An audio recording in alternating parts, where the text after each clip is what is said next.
Belle Époque aconteceu entre 1871 até 1914. Foi um período de prosperidade e otimismo na Europa, mas principalmente na França. Foi um período onde aconteceu várias revoluções, principalmente na ciência, na moda e também na arquitetura. Por outro lado, sofreu bastante represálias por conta da desigualdade social. O nacionalismo foi um dos principais motivos da Primeira Guerra Mundial. Foi usado como combustível e incentivo para fazer as pessoas lutarem pelos seus países.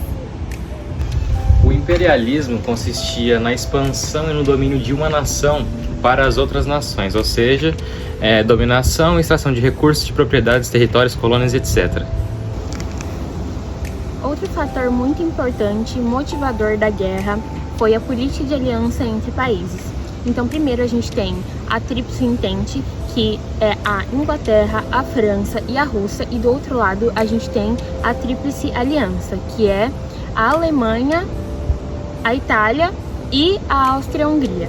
O período da paz armada foi quando todas as potências começaram a guardar armas e suprimentos. Então, ocorria uma tensão, porque já se imaginava que viria uma guerra, mas ainda não tínhamos certeza se ocorreria um estopim para culminar a guerra. Com todas essas motivações, a gente precisava de um estopim.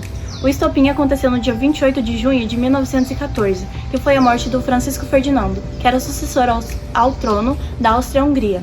Ele foi morto por um nacionalista sérvio.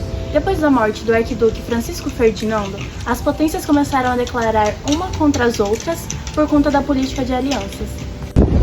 Olá, sejam bem-vindos a mais uma videoaula de História. Eu sou a Luana e hoje a gente vai falar um pouquinho sobre um período crucial da Primeira Guerra Mundial.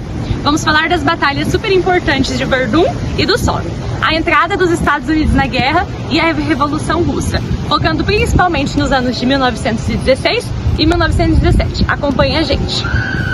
A Primeira Guerra Mundial começou dia 28 de julho de 1914, após o assassinato do arquiduque Francisco Ferdinando da Áustria. A guerra rapidamente se expandiu devido às alianças militares formadas pelas grandes potências. Até 1915, as principais frentes estavam relativamente estabilizadas. Na frente ocidental, a guerra de trincheiras dominava tudo. O cenário de 1916 era de um impasse brutal, com milhões de baixas e destruições em larga escala.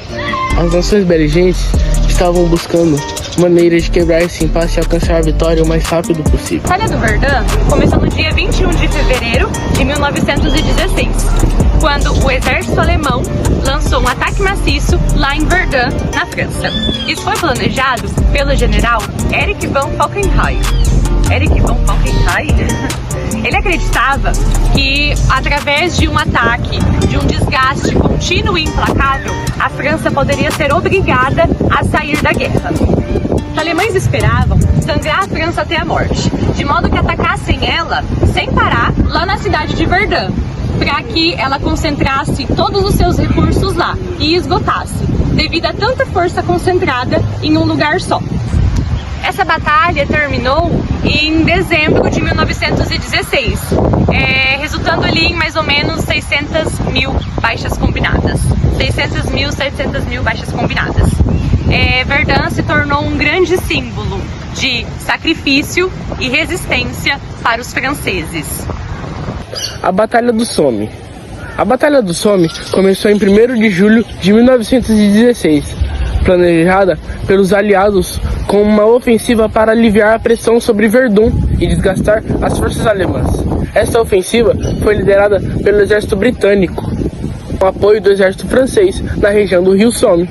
Quando eles começaram a usar a tecnologia nas guerras, o primeiro dia foi o mais sangrento na história do exército britânico, com quase 60 mil baixas, da quais cerca de 20 mil foram fatais.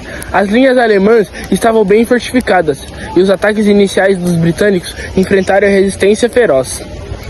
A batalha também viu o primeiro uso de tanque de guerra, introduzido pelos britânicos em setembro de 1916. Embora seu impacto inicial tenha sido limitado devido aos problemas mecânicos, terrenos difíceis, os tanques representavam uma nova e significante inovação da tecnologia, que teria um impacto duradouro em conflitos futuros. Resultados e consequências. A batalha terminou em novembro de 1916, com mais de 1 milhão de baixas totais. Apesar da enorme perda e do ganho territorial relativamente pequeno, a batalha significou muito para as forças alemãs e demonstrou a importância crescente da tecnologia e da inovação militar. O Somme também destacou a necessidade de coordenação e planejamento eficaz nas operações de guerra, lições que seriam aplicadas em conflitos futuros. Infelizmente, estamos chegando ao fim do nosso vídeo. Hoje, vimos como os anos de 1916 e 1917 foram cruciais para a Primeira Guerra Mundial. Discutimos batalhas de Verdun e Somme. A entrada dos Estados Unidos na guerra e a Revolução Russa, esses eventos não apenas moldaram o curso da guerra, mas também tiveram impactos duradouros na geopolítica mundial, alterando fronteiras e sistemas de governos e relações internacionais. E sim, galera, chegamos ao fim do nosso vídeo. Obrigado por assistir. Espero que você tenha aprendido muito sobre a nossa Primeira Guerra Mundial. Não se esqueça de curtir, comentar e compartilhar com todos os seus amigos. Até a próxima!